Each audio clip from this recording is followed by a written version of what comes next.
Good morning children. So as in previous video we had started with the topic excretory products and their elimination, that is chapter 19. So what I have discussed you in the previous video, it all is been given here. You may underline the name of the excretory waste that accumulates like ammonia, urea, uric acid, carbon dioxide, water, sodium ions, potassium ion, chloride ions, phosphate and sulfate.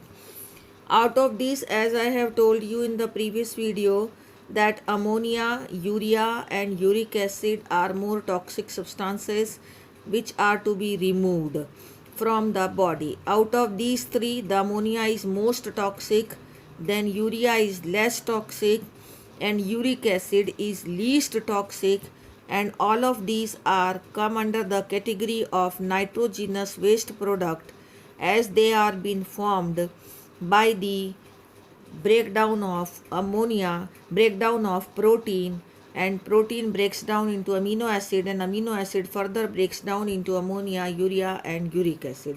So that means during the metabolism of protein, these nitrogenous waste products are formed. Now here it comes on the basis of these nitrogenous waste product, that is ammonia, urea and uric acid. The animals can be categorized as aminotelic animals as it is been written here, aminotelic animals, then ureotelic animals, then uricotelic animals. If ammonia is the excretory waste, then this phenomena is aminotelism. Animals are called as aminotelic animals. Ammonia is highly soluble in water, so that aquatic animals can remove their excretory waste in the form of ammonia itself. Example are bony fishes, aquatic amphibians and aquatic insects. Then terrestrial animals, those who are living in the enough amount of water, they have terrestrial adaptation to concentrate their ammonia in the form of urea in the liver, and these animals, those who eliminate their excretory waste in the form of urea, they are ureotelic animal. This phenomena is called as ureotelism, and their examples are mentioned here. Those who are ureotelic animal are, where are they mentioned? Their example are mentioned mammals, and mainly the mammals are the ureotelic animal including the man, mammals and terrestrial amphibians and marine fishes. Here it is mentioned. Examples should be very particular, which are mentioned in the book itself. Mammals, terrestrial amphibians and marine fishes. Then it comes uricotelic animals. Uricotelic animals are reptiles, birds and snails. Those who eliminate their excretory waste in the form of uric acid, it is least toxic and needs least amount of water to get eliminated from the body. So those who are living in the scarcity of water in their body, ammonia is converted into urea and then into uric acid. So these are the three categories of animal on the basis of the excretory waste they eliminate. Now here it is been mentioned the excretory organs of various animal. This also discussed in previous video, that in amoeba-like organism, simple process of diffusion takes place. In Porifera coelenterata, the canal system is there, and then protonephridia are the excretory organ. Flame cells and protonephridia are the excretory organs of Platyhelminthes class, flatworms like Planaria, and in the class Annelida, and in many cephalochordates like Amphioxus, the protonephridias are the nephridias are present in annelids, and cephalochordates, Amphioxus, protonephridia are primarily concerned with the ionic and fluid volume regulation, osmoregulation. Nephridia are the tubular excretory structure of the earthworm. That means in Amphioxus, protonephridia, and in annelids, nephridia. Then Malpighian tubules are the excretory organs of many arthropods. Then in prawns, the excretory organ is antennal gland. So that way you are to learn the name of the excretory organ of various animals. Now we are here mainly coming to the excretory organ of the human being. Excretory organ of the human being is kidney. Kidney are the main excretory organ of the human being. So there is a excretory system which comprises kidney, a pair of ureter, urinary bladder and urethra. Okay.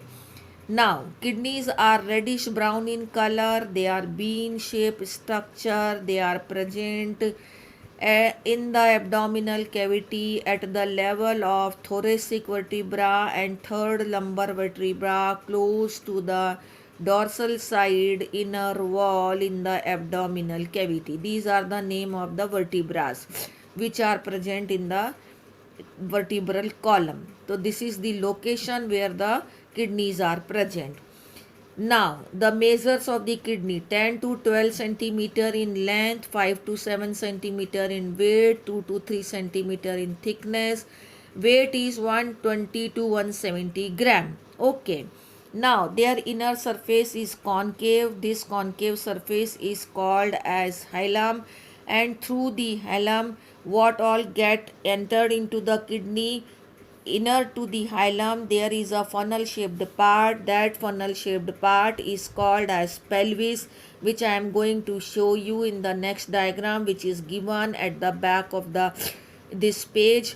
Towards the center of the inner concave surface kidney a notch called hilum, and through which the ureter, blood vessel and nerves enter. यहीं से blood vessel भी जाती है. Like you can see, the blood is supplied to the kidney by the renal artery. So this is renal artery which is bringing the blood to the kidney, entering into the kidney through the hilum only. Nerves will also enter through here only, and ureter will also come out from the kidney through the hilum itself. Now, the hilum leads into a funnel shaped part called as renal pelvis, and then the renal pelvis is actually get projected into calyces. Now the inner of the kidney is further divided into cortex and medulla, and medulla has conical masses called medullary pyramids, and which projects into calyces. This all I am going to show you in the next diagram. But you see here, this is the external structure of the kidney, this is the internal structure of the kidney, this is renal artery which is bringing the blood, and the filtered blood is taken back by the renal vein which is shown here. This is ureter and urinary bladder and urethra. This is the interior structure of the internal structure of the kidney which is been shown here in the detail, that this is the renal capsule which covers the kidney. And now this is what which we were discussing, that here it is the hilum or concave structure which leads into this funnel shaped structure called renal pelvis. Now the internal of the kidney is divided into renal cortex and renal medulla. This outer portion is renal cortex. Renal medulla is further divided into these conical masses called as renal medullas or medullary pyramids, as it is been mentioned here. These medullary pyramids projects into, these are minor calyces, जैसे ये branches हैं. Now these minor calyces are projecting into major calyces, and major calyces are projecting into renal pelvis, and renal pelvis is projecting into ureter. So that way the urine which is being formed here in the kidney is carried out by this ureter.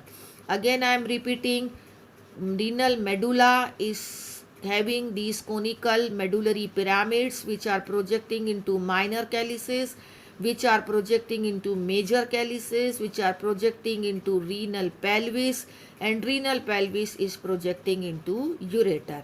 Okay, so this is all about the internal structure of the kidney. Now this is called as renal column of Bertin. When this cortex projects inside the medullas in the renal pyramids, or you can say the medullary pyramids, it is cortex is projecting within the medullary pyramids, then this cortical portion within the medulla is called as renal column of Bertin. Medullary pyramid as renal column of Bertin. the cortex has projected inside. Okay, this is all about the internal structure of the kidney. Rest is about the nephron, which we will be discussing in the next video. Thank you.